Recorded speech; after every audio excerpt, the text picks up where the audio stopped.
Where to begin? Well, my upbringing was one that some would label as privileged. My dad was an engineer-in-chief of the system's biggest aerospace conglomerate, so I certainly grew up around the elite and had access to all that Vaults of Credits could offer.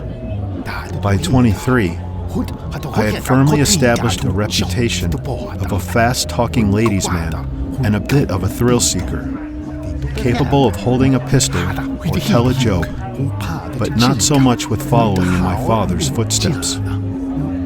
Still, we were a tight-knit family, and my parents didn't overly pressure me.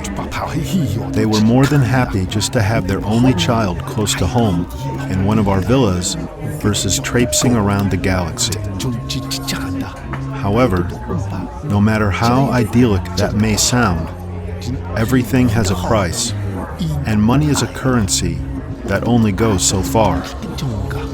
The facility my father worked at was half research lab, half fabrication factory, and all profit-seeking, which meant, of course, a large portion of the contracts were with the Imperial Army. My dad's facility alone produced something like a full 15+% of the Empire's needed warp drives and ion engines.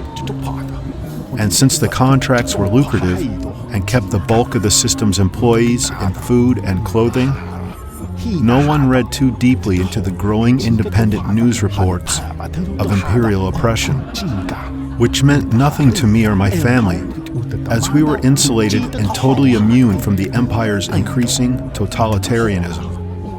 Or so we were, until the rebels upped the ante by destroying the first Death Star.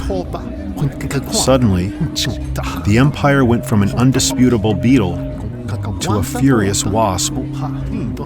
They had requisitioned for an unbelievable amount of warships to be delivered in a shorter amount of time, all at substantially lower rates than had been agreed upon. When the company tried to convince the Empire their demands were unreasonable and unobtainable, even with bonus incentives, the Empire simply stepped in, appointed themselves the acting chief operations council, and dropped everyone to minimum wage with a mandatory overtime duty. Dad was working longer hours and trying to appease them with progress. Some weeks we didn't even see him. I could see the toll it took on my mom, as she was expected to be the strong, silent pillar at my family's core. This was my first real pulling away at the layers of the Empire's propaganda machine. Suddenly, it wasn't so hard to believe the discreet reports of imperial tyranny. Not to mention, once your eyes were opened, the evidence seemed to be everywhere. I told my mother I needed to do something about this. I could no longer be satisfied by just living as a playboy on the sidelines. And through tears, she told me maybe it was best I did leave the system for a safer place. Before the week was up, I was on a long-haul luxury liner under the guise of specialist academic pursuits. I got out just in time.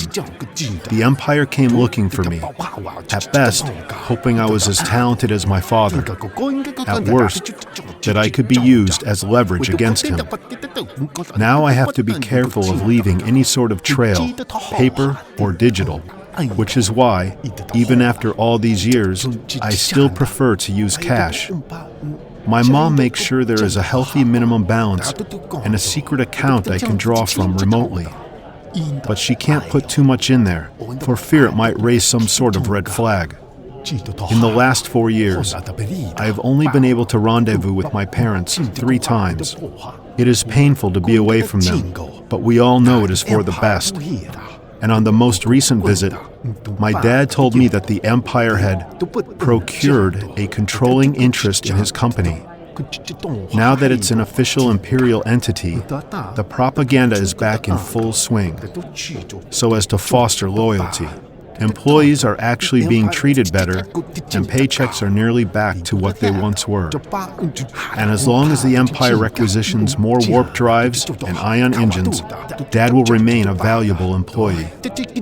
So I take a special pride in making sure his job security stays intact by blowing up as many Imperial ships as I can. My name is Romi, and by words or by blaster, I intend to hinder the Empire any way I can.